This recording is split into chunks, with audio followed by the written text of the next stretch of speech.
भात न खाल्ल्यानं वजन कमी होतं. अनफॉर्च्युनेटली पोट सगळ्यात पहिले येतं आणि शेवटी जातं. वजन 100% कमी करण्यासाठीची सगळ्यात बेस्ट डिश कोणती? चहा किंवा कॉफी अशा उत्तेजित द्रव्यांमधली साखर काढून त्याच्या जागी जर गुळ टाकला तर वजन कमी होईल. ICMRच्या गाईडलाईन नुसार तुम्ही कोणताही प्रोटीन पावडर घेऊ नका असं ते म्हणतात. वजनासाठी कीटो डाएट अजिबात करण्याची गरज नाही. तुमचं वजन जर 80 असेल आणि तुम्ही छान डाएट सुरू केलं तर तुमचं 15 दिवसामध्ये वजन 78 येऊ शकतं. 40 नंतर स्पेशली बायका फक्त डाएटनं वजन कमी करू शकतात का?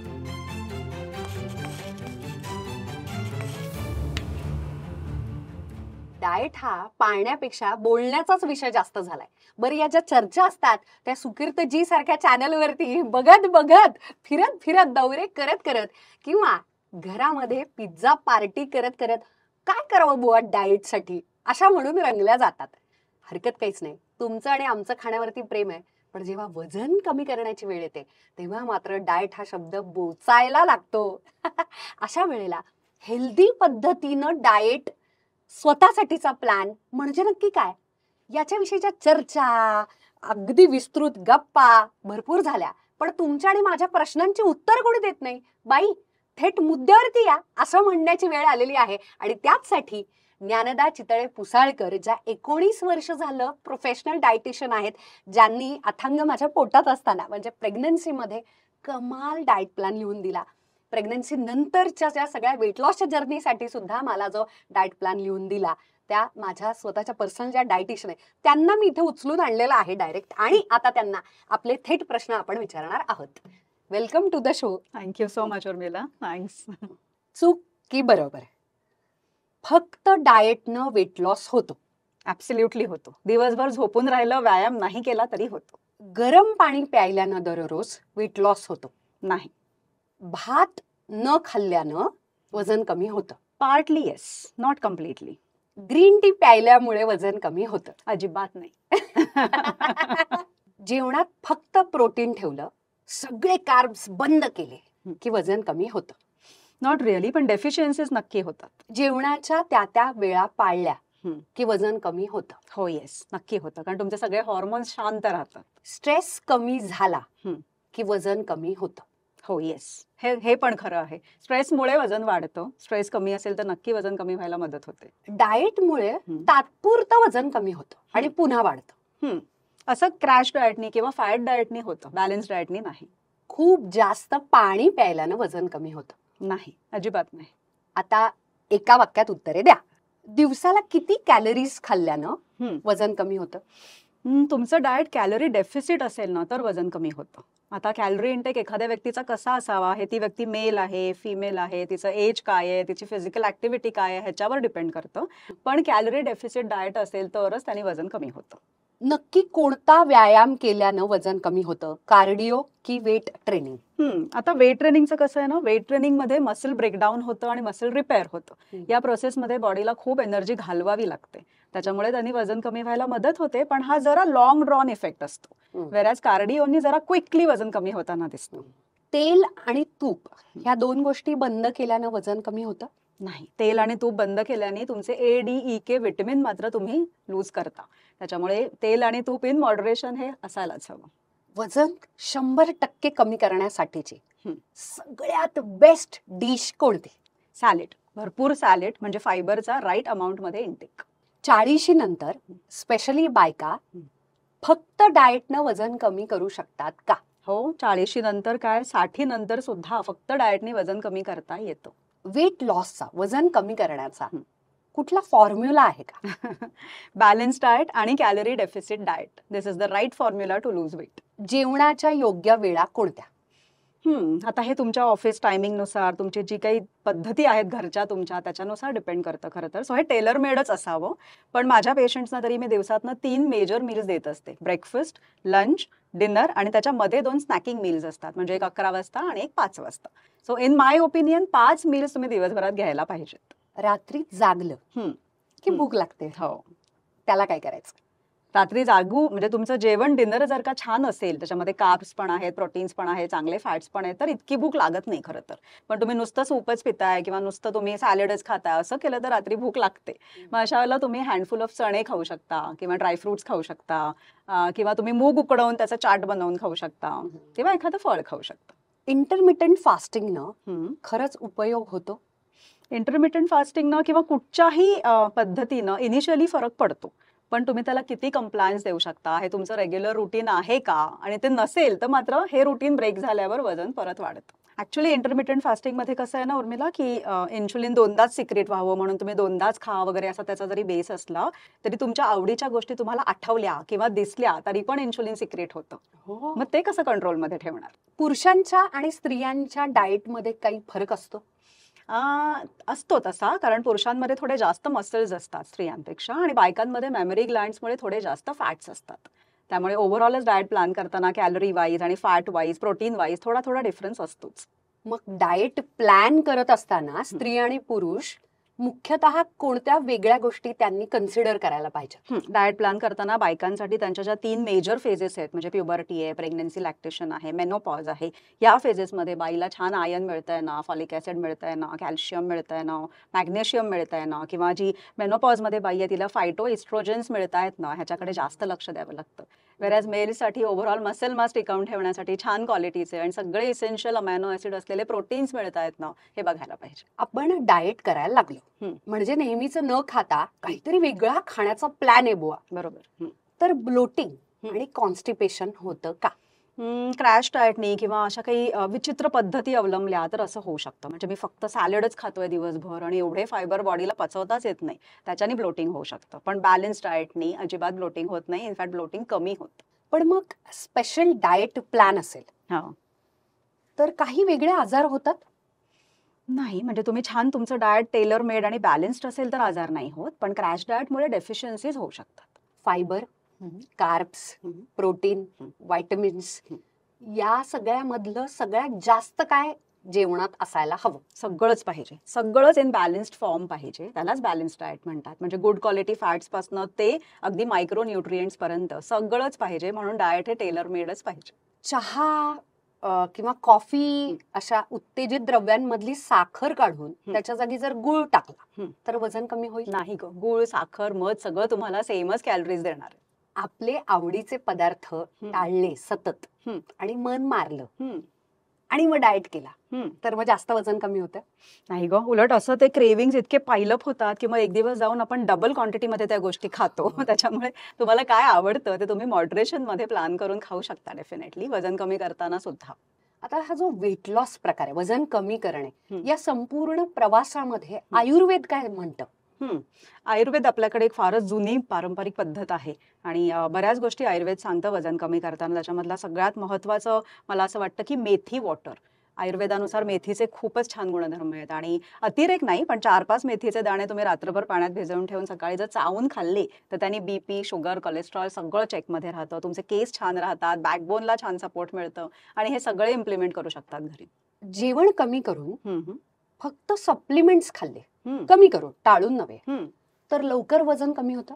टेम्पररीली होऊ शकतं, पण त्याचे साईड इफेक्ट्स खूप होऊ शकतात. आपल्याला माहिती असतं की एखाद्या डाएट प्लॅन मध्ये आपलं लई भलंय पण ते पाळता येत नाही. बरोबर. तर आज डायरेक्ट प्रोफेशनल डायटिशियनला विचारायचंय, किती टक्के डाएट पाळल्यानं 100तली, आपण रिअलिस्टिकली विचार करायचा, प्रॅक्टिकल विचार करायचा, खरोखरीच फरक पडतो? 60% पाळलं तरी छान फरक पडतो. बिकॉज आपल्याला तो इतका डिसिप्लिन येतो आणि ते डिसिप्लिननी आणि त्यातनं दिसणाऱ्या रिझल्ट्समुळे आपण अजून मोटिवेट होत राहतो पुढे. आता आपण थोडक्यात उत्तरे द्या पाशी आलेलो आहोत. हेल्दी डाएटचं ताट दिसतं कसं? हेल्दी डाएटचं ताट खरं तर कलरफुल दिसलं पाहिजे. त्याच्यामध्ये पोळी हवी किंवा भाकरी हवी, भात हवा, वरण हवं, आमटी हवी किंवा कढी हवी किंवा कुळथाचं पिठलं हवं, उसळी पाहिजे, फळभाज्या पाहिजेत, पालेभाज्या पाहिजेत, गुड क्वालिटी फॅट्स पाहिजेत, म्हणजे चटण्या पाहिजेत तेलबियांच्या, जे आपण पारंपरिक प्रकारे खात आलोय. पण मग नॉनव्हेजचं ताट? हो, नॉनव्हेज तुम्ही खाणार असाल तरी पण कार्बोहायड्रेट सोर्स किंवा फायबर सोर्स विसरू नका. म्हणजे नॉनव्हेज खाताना पण भाकरी हवी, नॉनव्हेज खाताना पण तुम्हाला एखादी भाजी किंवा फायबर किंवा कोशिंबीर ताटामध्ये घ्यायलाच हवं. आजकाल बाजारामध्ये मोठ्या प्रमाणामध्ये वजन कमी करण्याचे साधनं, हो. औषधं, गोळ्या आणि आता मी नावच घेते मोस्ट कॉन्ट्रोवर्शियल ओझेम्पिक आलेला आहे. हो. याच्यावरती तुमचं काय म्हणणं? जे काही तुम्हाला मार्केटमधले प्रॉडक्ट असं म्हणतायत की हे घेऊन किंवा हे वापरून तुमचं वजन कमी होणार आहे, ते प्रॉडक्ट घेऊच नका.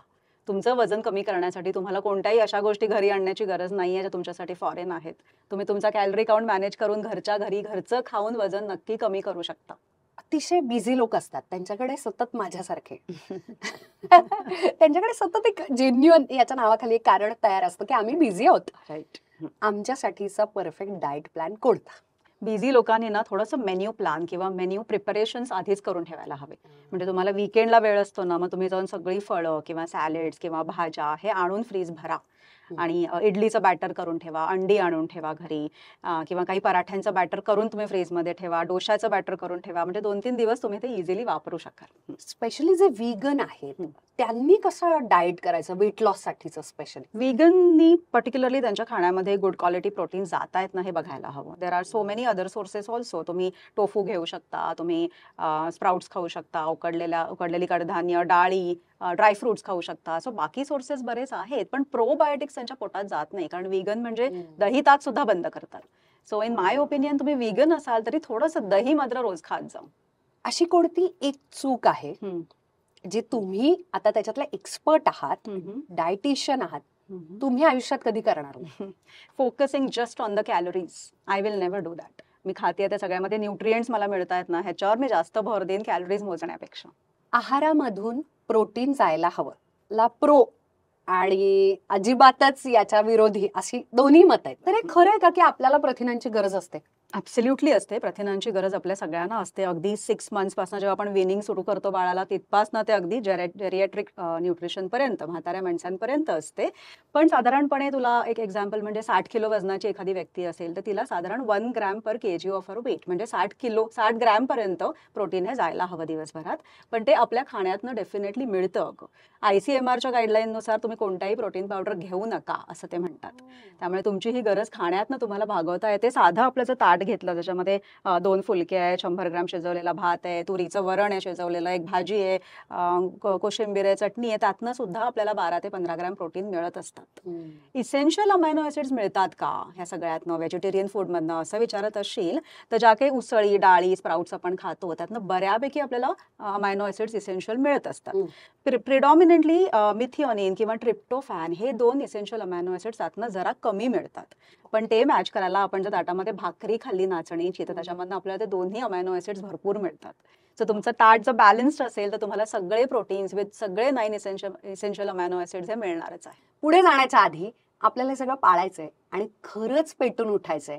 फक्त व्हिडिओ कशाला बघायचा ना, मग चॅनलला सबस्क्राईब सुद्धा करायला पाहिजे तुम्ही. पण मग हे बाजारात असलेल्या ज्या प्रोटीन पावडर्स आहेत याच्यावरती घरगुती पर्याय कोणता? ॲब्सल्युटली आहे. तुमच्या डाएटमध्ये तुम्ही स्प्राउट्स, छोले शिजवून खाणं, नुसते चणे मुठभर खाणं, अंड्याचे व्हाईट पोर्शन्स खाणं, तुम्ही नॉन व्हेजिटेरियन असाल तर चिकन खाऊ शकता, फिश खाऊ शकता, तेलबिया खाऊ शकता, ड्रायफ्रुट्स खाऊ शकता. या सगळ्यामधनं इन राईट प्रपोर्शन्स तुम्ही ज्या गोष्टी घेतल्या तर या गरजा नक्की पूर्ण होतात. In fact over intake of proteins may lead to kidney problems आणि असं आम्ही खूप केसेस हल्ली बघतो. आणि या प्रोटीन पावडर ज्या काही मार्केटमधनं आपण आणतो त्याच्यामध्ये असलेले ॲडिटिव्हज, एसेन्स, फ्लेवर्स या सगळ्याचे साईड इफेक्ट सुद्धा over a period of time आपल्याला होतात. आता तुम्ही बोलताना एक छान शब्द वापरलात, टेलर मेड डाएट. येस. प्रत्येकाच्या शरीराप्रमाणे, गरजेप्रमाणे त्याला आखून दिलेला आहाराचा प्लॅन म्हणूयात आपण. तर कोणत्या टप्प्यावरती डायटिशियनकडे जावं आणि कशा पद्धतीचा पूर्ण फॅमिली प्लॅन घ्यावा? खरं तर काय ना, कोणतेही एक्सपर्ट्स ह्यांनी त्यांच्या फील्डमध्ये साधारणपणे 15-20 वर्ष घालवलेली असतात त्या गोष्टींचं नॉलेज मिळवण्यासाठी. त्यामुळे जेव्हा तुम्हाला असे प्रश्न येतात की मी या सिच्युएशनमध्ये आहे तर मी आता काय खाल्लं पाहिजे किंवा या सिच्युएशनमधनं बाहेर येण्यासाठी मी काय खाल्लं पाहिजे, असे प्रश्न जेव्हा तुम्हाला असतात तेव्हा तुम्ही त्यांची डायटिशियनची किंवा न्यूट्रिशनिस्टची हेल्प ही घ्यायलाच पाहिजे. Because that way you are going to get a complete proper tailor made plan as I said. आणि तुम्हाला डेफिशियन्सीज होणार नाहीत आणि गोष्टी तुमच्याकडे आखून असल्या की तुम्हाला कॉन्फिडेंटली ते करता येतील, त्याचं प्लॅनिंग करता येईल आणि कोणत्याही इम्पॉर्टंट गोष्टी तुमच्या खाण्यामधनं मिस आउट होणार नाहीत. तुमच्या पाहण्यामध्ये अशी कोणती स्त्री आहे की जिनं 100% प्रोफेशनल डायटिशियनकडे जाऊन डाएट प्लॅन घ्यायला पाहिजे पण ती घेत नाही? अशा खूप स्त्रिया आहेत. मी एखादीचं नाव कशाला घेऊ, पण कितीतरी बायका अशा आहेत ज्या कॅन्सरशी आत्ता झुंजतायत, किंवा कितीतरी बायका आता PCOD आणि किंवा मेनोपॉजमधनं खूप डिफिकल्ट फेजमधनं जात आहेत.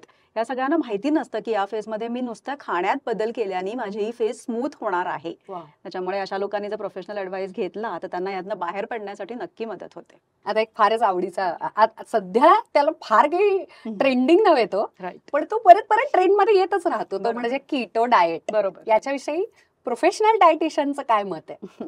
कीटो डाएटनं आम्ही खूप स्पेसिफिक रिक्वायरमेंट्स असतात, जेव्हा काही काही असे आजार असतात ज्याला सीझर्स येणं किंवा अशा पेशंट्सना आम्ही फक्त प्रिस्क्राईब करतो. बिकॉज कीटो डाएटमध्ये खूप जास्त प्रमाणात प्रोटीन आणि फॅट्स द्यायचे असतात आणि कार्बोहायड्रेट अजिबात द्यायचे नसतात. म्हणजे त्या व्यक्तीने आयडियली एखादं छोटं मेलडी चॉकलेट किंवा च्विंगम सुद्धा चावू नये शुगरसाठी, इतकं ते हार्श असतं. सो काही दिवस कीटो डाएट केल्यानंतर सुद्धा त्या माणसाचे क्रेविंग्स इतके वाढतात की त्याचं अल्टिमेटली दुसरी फेज तयार होते की तो माणूस भरपूर शुगरी किंवा खूप कार्ब्स खायला लागतो. त्यामुळे स्पेसिफिक पिरियडसाठी if it is medically needed तर कीटो डाएट करा, otherwise it is not needed to. म्हणजे वजनासाठी कीटो डाएट अजिबात करण्याची गरज नाही. डाएटचा मानसिकतेवरती परिणाम होतो का? प्रचंड होतो. तुम्ही काय पोटात घालता ह्याच्यावरून तुमचे काय विचार येत आहेत किंवा तुमची एक लाईन ऑफ थिंकिंग काय आहे ह्याच्यामध्ये खूप पॉझिटिव्ह फरक पडतो. म्हणजे तुमची चिडचिड होणं किंवा जी काही अस्वस्थता असते ह्याच्यासाठी काही डायटरी चेंजेस असतात, किंवा ओव्हरऑल जे बॉडीमध्ये इन्फ्लामेशन असतं ते कमी करण्यासाठी काही डायटरी चेंजेस असतात, आणि त्या सगळ्यांनी डेफिनेटली पॉझिटिव्ह फरक पडतो मेंटल हेल्थवरती सुद्धा. इन्फ्लमेशन या शब्दावरून मला विद्या बालन आणि तिचा फेमस झालेला डाएट प्लॅन आणि व्हिडिओ आठवला. त्याच्यावरती तुमचं काय मत आहे? इन्फ्लामेशन खरं सांगू तर आपल्या सगळ्यांच्या बॉडीमध्ये हे होतच असतं. म्हणजे नवीन सेल्स जनरेट होताना किंवा मसल्स ब्रेकडाऊन होताना किंवा ओव्हर थिंकिंगमुळे inflammation is a part of growth. So ते होणं आपण कम्प्लिटली बंद नाही करू शकत. पण ते कमी करण्यासाठी काही गोष्टी खाणं, म्हणजे अँटीऑक्सिडंट्स खाणं, व्हिटॅमिन C खाणं, चांगल्या क्वालिटीचे फॅट्स खाणं, ओमेगा ऍसिड्स खाणं, हे आपल्या हातात आहे. हे आपण नक्की करू शकतो. इमोशनल ईटिंग नावाचा जो हा. प्रकार आहे त्याच्याविषयी प्रोफेशनल डायटिशियनचं काय मत आहे? इमोशनल इटिंग किंवा कम्फर्ट इटिंग ज्याला म्हणतो आम्ही, इट्स अ पार्ट ऑफ. आता खरं तर असं आहे ना, तुमचं डाएट बॅलन्स्ड असेल तर इमोशनल इटिंग जरा कमी होतं, कम्फर्ट इटिंग कमी होतं, कारण आपण वेळेवर खात असतो. त्याच्यामुळे तुमचे जे स्ट्रेस हॉर्मोन्स आहेत ज्याला कॉर्टिसॉल म्हणतो, किंवा जे हंगर हॉर्मोन्स आहेत ज्याला ग्रेलिन किंवा लेप्टिन म्हणतो, ते सगळे शांत असतात. But when you are stressed out हे सगळे हॉर्मोन्स डिस्टर्ब होतात आणि तुम्हाला क्रेविंग्स होतात, आणि मग you end up eating lot of junk food, sugary किंवा सॉल्टी गोष्टी. त्याच्यामुळे तुमची लाईफस्टाईल ओव्हरऑल जर छान असेल, वर्कआउट असेल, छान बॅलन्स डाएट असेल, तर स्ट्रेस मॅनेज करणं खाण्याने डेफिनेटली शक्य आहे. आता रस्टिक पौष्टिकनं खरं तर याचं उत्तर दिलेलं आहे, तरीही हा प्रश्न, सगळ्यात बेस्ट नाश्ता कोणता? सगळ्यात बेस्ट नाश्ता असा हवा ज्याच्यामध्ये कार्बोहायड्रेट्स पण आहेत आणि प्रोटीन्स पण आहेत. म्हणजे आपली थालीपीठं किंवा आंबोळी किंवा रस्टिक पौष्टिकचे आयर्न रिच, प्रोटीन रिच डोसे जे तुला माहितीच आहेत, किंवा अंड आणि पोळी. नुसतं अंड खाऊ नका, त्याच्याबरोबर कार्ब्स हवे, तर त्याच्याबरोबर पोळी खा, त्याचा रोल करून खा. किंवा उपमा पोहे करताना त्याच्यामध्ये मटार घाला किंवा मूग घाला किंवा स्प्राउट्स घाला, म्हणजे कार्ब बरोबर प्रोटीन सुद्धा मिळेल. सो ब्रेकफास्ट असा हवा जो तुम्हाला छान कार्ब देणारे पुढचे 4-5 तास तुम्हाला एनर्जी मिळण्यासाठी आणि प्रोटीन सुद्धा देणार आहे. प्रत्येक पिढीतल्या, प्रत्येक वयोगटातल्या स्त्रीला आपलं पोट असं सपाट असावं आणि कंबर बांधा म्हणजे काय, मगच आपण सुंदर दिसू, सगळे कपडे आपल्याला छान दिसणार आहेत, असा एक समज आहे.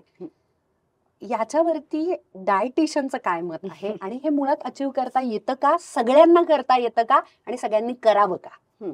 आता खरं तर असं आहे, घरातली स्पेशली तुझं एखाद्या फिमेल विषयी म्हणत असशील तर माझं पर्सनल मत असं आहे की घरातली बाई फिट असेल तर घर अवेअर असतं, घर फिट असतं. सो त्या बाईला 0 फिगरपेक्षा मी फिजिकली फिट आहे, मी सगळ्या गोष्टी करू शकते, माझी ती कपॅसिटी आहे, मी जॉबला जाऊ शकते, मी घरातलं सगळं आवरू शकते, मुलांकडे बघू शकते, तरी रात्री मी ढेपाळलेली नसते, एवढं जर अचीव करता आलं तरी त्याच्यापेक्षा सुंदर काहीही नाही. पण तुम्ही जर बॅलन्स डाएट केलं, घरच्या गोष्टी खाल्ल्या, वेळोवेळी खाल्ल्या, तर वजन कमी करता येतं. अनफॉर्च्युनेटली पोट सगळ्यात पहिले येतं आणि शेवटी जातं. पण तुम्ही नेटाने शेवटपर्यंत फॅट लॉस करू शकला तर पोट फ्लॅट व्हायला मदत नक्की होते.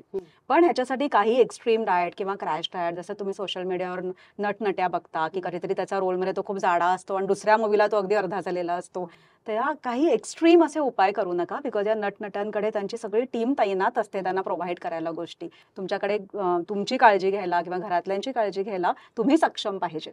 त्यामुळे कोणतंही क्रॅश डाएट करून 0 फिगर अचीव करण्यापेक्षा तुम्ही फिट राहणं हे जास्त महत्वाचं आहे, नुसतं बारीक नाही. ओके, आता आपण खूप छान मुद्दा बोललात, क्रॅश डाएट. हा, क्रॅश डाएट म्हणजे आपण असं म्हणूयात अतिरेक, एक्स्ट्रीम असू शकते, बरोबर. हम्म, सस्टेनेबल नाहीये, कारण बरोबर. की ती हम्म, तुमच्या रोजच्या आयुष्यातली जीवनशैली तुमची होऊ शकत नाही. बरोबर. आणि तिसरी गोष्ट म्हणजे ती तशाच पद्धतीचा एक्स्ट्रीम रिझल्ट पण देणार आहे. बरोबर. मग याच्या विरुद्ध बॅलेन्स्ड डाएट हं. याला काळ किती लागतो? बॅलन्स डाएट सुरू केल्यानंतर सुद्धा साधारण 15 दिवसात रिझल्ट दिसायला सुरुवात होते. म्हणजे तुमचं वजन जर 80 असेल आणि तुम्ही छान डाएट सुरू केलं तर तुमचं 15 दिवसामध्ये वजन 78 येऊ शकतं. आणि त्यात तुम्ही दिवसभरात 5 वेळा छान सगळे मील्स घरचे खाऊ शकता. ओके, बर. आणि एखाद्याचा गोल असेल एक, तर तो अचीव करायला, म्हणजे तुम्ही दिलेला डाएट प्लॅन सस्टेनेबल झाला, तर त्याचे गोल्स अचीव करायला त्या त्या व्यक्तीवरती अवलंबून आहे का? त्या त्या व्यक्तीवरती आहे, त्याचा किती कंप्लायन्स आहे, त्याच्या आजूबाजूच्या गोष्टी त्याला किती मदत करतायत डाएट फॉलो करण्यासाठी, त्याची विल पॉवर किती आहे आणि त्याचा ओव्हरऑल मेटाबॉलिक रेट कसा आहे, त्याची फॅमिली हिस्ट्री, हेरिडेटरी काय आहे, या सगळ्या गोष्टी अफेक्ट करतात. तुमच्याकडे किती फ्रिक्वेंटली येऊन डाएट प्लॅन बदलावा? साधारणपणे आम्ही 15 ते 20 दिवसांचे डाएट प्लॅन्स देतो. बिकॉज एखाद्या पर्टिक्युलर डाएटची बॉडीला सवय झाली की मग बॉडी त्याला छान रिॲक्ट करत नाही आणि मग वजन अडकून राहतं. किंवा न्यूट्रिशनली पण आपण एकच एक प्रकार नाही खाऊ शकत, ते बदलायला हवे, त्याची क्वांटिटी बदलायला हवी. ह्याच्यासाठी सुद्धा 15-20 दिवसांच्या वर डाएट प्लॅन सेम फॉलो करू नका. खरोखरीच डाएट प्लॅन फॉलो करायला काय लागतं? ऍक्च्युली लकीली आताची ही पिढी आहे ती खूपच अवेअर आहे. म्हणजे दे आर सेल्फ ड्रिव्हन. माझ्याकडे येणारे अर्धे अधिक पेशंट त्यांना करायचंय म्हणून ते येतात. आणि जेव्हा तुमची विल पॉवर स्ट्रॉंग असते किंवा तुम्ही कोणत्या तरी एखाद्या सिच्युएशन मध्ये अडकला आहात की आता मला डायबिटीज झालाय किंवा मी 30 वर्षांचाच आहे पण मला बीपी सुरू झालाय, मला गोळी घ्यावी लागते, जेव्हा तुम्हाला त्यातनं बाहेर येण्याची तीव्र इच्छा असते तेव्हा तुम्ही ते नक्की छान फॉलो करू शकता. एक फेमस डायटिशियन आहे जिचं नाव न घेता मला सांगायला आवडेल, त्यांनी त्यांच्या सोशल मीडियावरती किस्सा असा सांगितला की त्यांच्या केबिन मध्ये जेव्हा स्त्री आणि पुरुष येतात कपल म्हणून, तेव्हा पुरुष स्त्रीला अक्षरशः हिणवत असतो की किती जाड झाली आहे असा शब्द वापरून, आणि तिला काहीतरी द्या डाएटचं. आणि स्वतःविषयी बोलताना मात्र ती स्त्री तिच्या नवऱ्याविषयी बोलूच शकत नाही. आणि मुळात पुरुषांना असं वाटतच नाही की त्यांना एखाद्या डाएट प्लॅनची गरज आहे. तुम्हाला पण असा अनुभव आलाय? खूप आलाय. आमच्याकडे येणारे असे खूप कपल्स आम्ही बघतो. अनफॉर्च्युनेटली अजूनही असे बघण्यात येतात. पण जसं मी म्हटलं, घरातल्या बाईला हे पक्क माहिती पाहिजे की तू फिट असशील, तू अवेअर असशील तरच तुझं घर तू छान ठेवू शकतेस.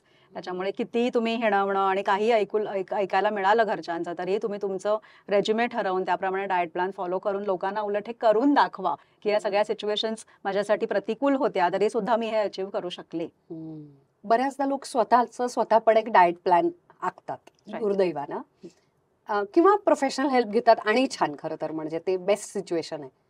पण दोन्ही करताना वेट लॉसच्या जर्नीमध्ये, वजन कमी करताना कॉमन चुका काय तुम्हाला दिसतात की हे लोक करतातच? कॉमन चुका अशा दिसतात की कधीतरी एखादा माणूस एखाद्या टप्प्यावरती स्लिप होतो. म्हणजे कधीतरी बाहेर खाणं होतंच, त्याला नको असतं तरीही खावं लागतं, अशाही सिच्युएशन्स येतात. पण मग ते झाल्यानंतर लोकांना वाटतं आता एक तर माझं खाणं झालंय, आता माझं डाएट चुकलं, आता मी हे सोडूनच देतो, माझ्याच्याने काही होणार नाही. एकतर असं होतं, किंवा दुसरं टोक असं असतं की आता मी एवढं खाल्लंय ना, आता मी 2 दिवस काही खातच नाही, तसं करून मी हा कॅलरीज मॅनेज करेन. सो इन माय ओपिनियन तुमचा डाएट प्लॅन छान जेव्हा तुम्हाला आखून दिलेला असतो आणि तुमची एखादी गोष्ट जेव्हा स्लिप होते तेव्हा तुम्ही ते विसरून जा आणि नेक्स्ट मोमेंट पासून तुम्हाला जो काही प्लॅन आहे तो त्याला अधेर राहा आणि तो फॉलो करा. It will give you beautiful results. Cheat day विषयी प्रोफेशनल डायटिशियनचं काय मत आहे?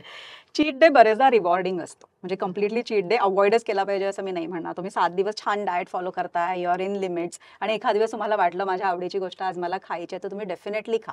पण ते खाऊन तुम्हाला गिल्टी वाटणार असेल तर मात्र ते अवॉइड करा. आता काही आपल्याकडे कमाल व्हायरल पोस्ट आहेत, कारण वजन कमी करण्याविषयी प्रत्येकाचं एक मत असतं. त्याला असं प्रोफेशनल वगैरे असावं लागत नाही. तर त्याच्यावरती मला तुमची रिॲक्शन अपेक्षित आहे. स्पेशली ह्याच्यामधलं सगळंच मी म्हणेन अवॉइड केलं पाहिजे. एक तर या गोष्टी, ह्यातल्या बऱ्याचशा गोष्टी आपल्याकडे लोकलच नाही आहेत. ॲव्होकॅडो म्हणशील तर it is not our local fruit. Kiwi म्हणशील तर it is not our local fruit. So आपण संत्र, मोसंब, डाळिंब, पपई अशी फळं खाल्ली तर आपली बॉडी छान फॅट लॉस करू देईल. पण ज्या गोष्टींची आपल्याला सवयच नाही आहे त्या गोष्टी खाण्यामध्ये आणूच नका. कोल्ड्रिंक्स ह्याच्यामध्ये दिसत आहेत, पण in fact if you last me about packaged किंवा canned juices, they are equally bad. म्हणजे साधारणपणे 200 ml तुझं कॅन ज्यूस पिणार असेल तर तुला 26 ग्रॅम त्यातनं शुगर मिळते आणि एअरेटेड कोल्ड्रिंक मधनं तुला 20 ग्रॅम शुगर मिळते. सो मी असं नाही म्हणते की कोल्ड्रिंक प्या बिकॉज त्यात शुगर कमी आहे, पण तुम्ही कोल्ड्रिंकच्या ऐवजी ज्यूस पिताय हे सुद्धा राईट चॉईस नाही आहे. नट्स मध्ये म्हणशील तर ब्राझील नट, हेझल नट, जे आपल्याला आपल्या लहानपणी माहीतच नव्हते असे नट्स खाण्यापेक्षा तुमच्याकडे ज्या काळ्या मनुका आहेत, बदाम आहेत, काजू आहेत, पिस्ते आहेत, अक्रोड आहेत, या नट्सचा तुम्ही इंटेक केलात इन राईट प्रपोर्शन तर तुम्हाला it gives wonderful brain, memory, डोळे, स्किन, केस आणि मेटाबॉलिझम ऑल्सो. स्मूदीजचं म्हणशील ना तर ज्या गोष्टी आपल्याला चावता येतात त्या गोष्टी चर्न करून एकत्र करून पिण्याची गरजच काय आहे. स्मूदीजमध्ये बरेचदा पालेभाज्या अति प्रमाणात घातल्या जातात आणि त्याच्यामुळे ऑक्झालेट जास्त प्रमाणात जाऊन तुमच्या किडनीला त्रास होऊ शकतो. त्यामुळे हे प्रकार करून वजन कमी करण्याची काहीही गरज नाही.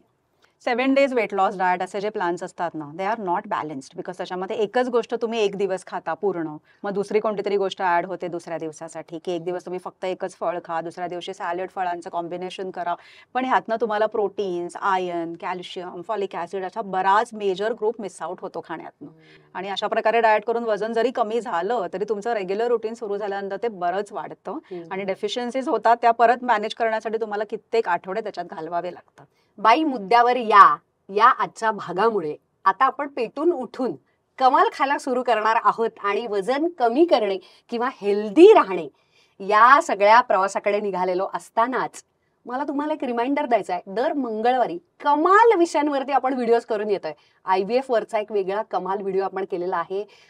लैंगिक अनुरूपता या इतक्या संवेदनशील पण इतक्या सुंदर विषयावरती पण आपण थेट मुद्द्यावरती आलेलो आहोत आणि या सगळ्याच्या लिंक या व्हिडिओच्या खाली आणि डोक्यावरती असणारच आहेत. परंतु वजन कमी करण्यासंदर्भातल्या किंवा डाएट संदर्भातले अजून तुम्हाला कोणते विषय, प्रश्न किंवा डायरेक्ट मुद्द्यांना आम्ही हात घालावा असं वाटत असेल तर कमेंट बॉक्समध्ये लगेचच ते सांगा. तोपर्यंत ज्ञानदा मॅमच्या सगळे डिटेल्स, क्लिनिक नंबर, पत्ता, तुमच्यासाठीचा प्लॅन, तुम्ही जर कशातून जात असाल तर काय करावं, त्यांनी तुम्हाला सल्ला द्यावा असं तुम्हाला वाटत असेल, सगळे डिस्क्रिप्शन बॉक्समध्ये लिंक्स, पत्ते, सगळी माहिती दिलेली आहे. त्यामुळे थँक्यू ज्ञानदा मॅम, आमच्याकडे आलात आणि बाई मुद्द्यावर या आमच्या कमाल वेगळ्या आपल्या सिरीजमध्ये तुम्ही डायरेक्ट मुद्द्यावरती येऊन आम्हाला प्रश्नांची उत्तरं आमच्या थेट दिलेली आहेत. त्यासाठी खूप थँक्यू. पुन्हा एकदा वजन वाढवण्यासंदर्भातल्या किंवा मेनोपॉज किंवा वेगवेगळ्या आपण ज्या आयुष्यातल्या फेजेसमधून जात असतो तेव्हा काय खावं, कसं खावं आणि कशा पद्धतीनं आमचा डाएट प्लॅन असावा जो खरोखरच पाळता येईल याच्यावरती आम्हाला थेट मुद्देसूद गप्पा मारण्यासाठी, आमच्या प्रश्नांची उत्तरं देण्यासाठी पुढच्या भागात लवकरच भेटा आम्हाला. येस, नक्की. Thank you for calling me here. Thanks. Thank you.